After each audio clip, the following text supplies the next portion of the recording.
Welcome to my build of King Kombat, a 40-inch flying wing. It's a radio controlled balsa built wing.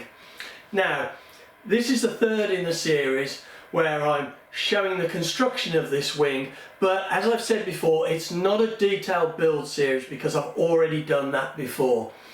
So if you want to see that build series, have a look in the description below this video and there'll be a link. What this video is, it's building myself another wing because I loved the one I had and I enjoyed flying it so much, but I don't have it anymore. So I'm building another wing and sharing the build with you guys, mostly high-speed film, but I'm also stopping to explain the things I'm doing differently where I've learned from the previous build that I did. Now in this video we've got the wing complete, more or less, the balsa side of it anyway, and what I'm going to be doing in this video is fitting it out with the electronics, the servos, the radio, the battery, and connecting up the engine, the throttle, and also the fuel tank. Now one of the things that I'm going to do differently is how I treat or think about the throttle connection and fuel tank.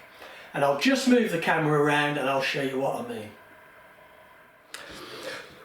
When I built this wing the first time and I'd got to this stage, balsa build complete, more or less, my attention was primarily on where the fuel tank was going to go and how I was going to fit it. And I decided to put it into the front of the wing leading edge like that. Now this is the centre line here, and I wanted to have it tucked in as tight as possible.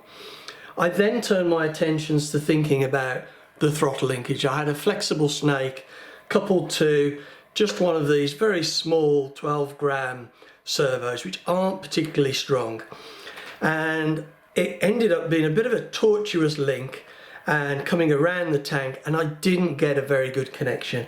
And at one point I actually stripped the teeth off this and ended up putting in a metal geared servo. Now this servo is absolutely fine, they're good servos, but you need to have a nice smooth linkage. So what I'm going to do this time is take out the tank.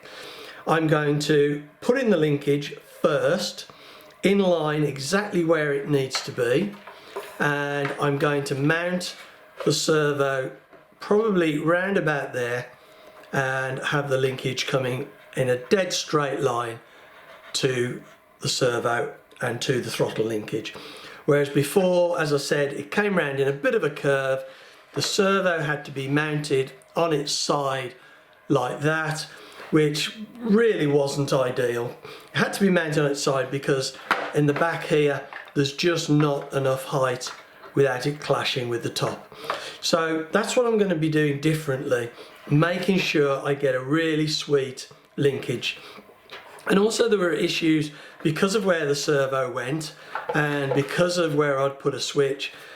It was very difficult to actually get the tank in and out if you needed to maintain it. So I'm going to try and make it a lot more ergonomic and a lot smoother second time round. So I'm going to get on and make a mount for the servo and a hole for the throttle and get all this coupled up and get my engine mounted and see how it goes. Right, well I've done quite a bit now and we'll have a quick update. I've got the engine mounted and I've done that as far back as possible, and I've also ended up putting the throttle servo back as far as possible because I think if anything this is going to be very slightly nose heavy, so I'm trying to move stuff back as far as I can, and then I can put the battery in here which will I can move quite a way forward if necessary and backwards. Now I've got this servo in here. I've ended up having to mount it on its side rather than upright like I was hoping because it just gave me the better movement and it allowed me to get it right back here. So I've got this flexible snake in and it's a lovely smooth linkage, and I'll just give you a quick demo of that. My servo tester is really rubbish and shakes about like mad, but the servo itself is good. But you can see the linkage down here hopefully, and that's a lovely lovely smooth linkage. I think I need to get a new servo tester. Now, if I turn this over and just show you the underside of that, we can see where the snake is coming out of here on the underside. And to fix that in permanently, the outer sheath of the snake, I will just wrap it with a little bit of like decorator's masking tape, just put a little bit around there, and then I'll epoxy that. And the tape will hold really tightly to this outer sheath, and the epoxy will stick really well to this masking tape. Right, now let me turn this back again, and I will turn it round, and we'll talk about what I'm going to do with the fuel tank. There we go, let's get these wires out of the way. Now you can see the sheath going in there, and I've just put a little bit of a stay up to keep the tank from pushing against that.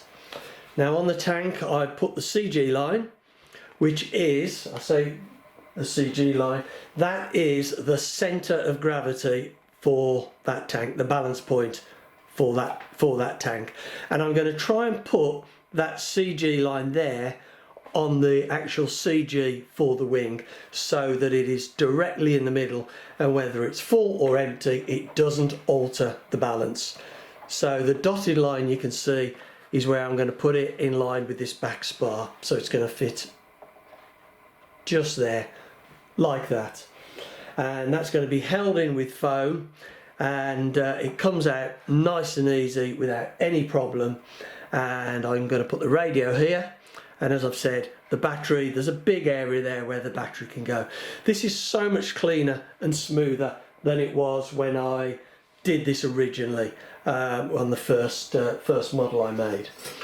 Now I've also put on I've got the aileron or flapper on here, and I put on a strengthening piece, and I've just lined the centre of that up with the central hole here on the servo. I'd like to get the linkage in as close as possible, so the servo does as much work as it can for the correct movement on the aileron. Now I'll just show you, I'm going to just put the holes for the fuel pipes now, for the fuel tank, and I'll just show you how I'm going to do that, because I think this is quite a nice little technique that I use. Just turn this round, and just bear with me a second while okay, there we go, hopefully that's in camera. Now we've got two holes here where I'm going to put in holes big enough for the silicone pipe to come from the fuel tank and out through there. Now I could drill that with a drill, but I've actually got this diamond needle file. I bought it very cheaply off eBay, and I find it's really good for doing holes like this in balsa, whether it's for linkage cables or whether it's for fuel pipes. And basically I just use it like a drill. So I just put it there and just turn it, and it gives me a lovely hole. I can't remember the diameter of this, let me just check. I think this is 4mm. Yeah, this is 4mm, but you can get these bigger, smaller, and then once you've got that in like that, you can just sand it as required. So these diamond files are lovely, much neater than you'd get with a twist drill. So I'm going to get on now and finish setting this up, and then we'll give it a good sand. Well, the wind dropped enough outside to allow me to get out and complete the sanding on the wing. It's now completely finished. I've got the wingtips nicely profiled. I've done around the engine mounts here with this extra strengthening piece, and so I'm really pleased at how this is looking. There is one final thing I've got to do, and that is just to fuel proof the inside of the fuel tank area and the radio bay. Now if you want to see that, have a look in the description below, and there'll be a link to a separate video I've done on fuel proofing, or I'm going to do on fuel proofing. So all that's left now is for me to get this thing covered and fitted out. But first I need to think about a colour scheme, which I haven't even given a thought to. So I hope you've enjoyed the video, and please come back and see how we get on with the covering.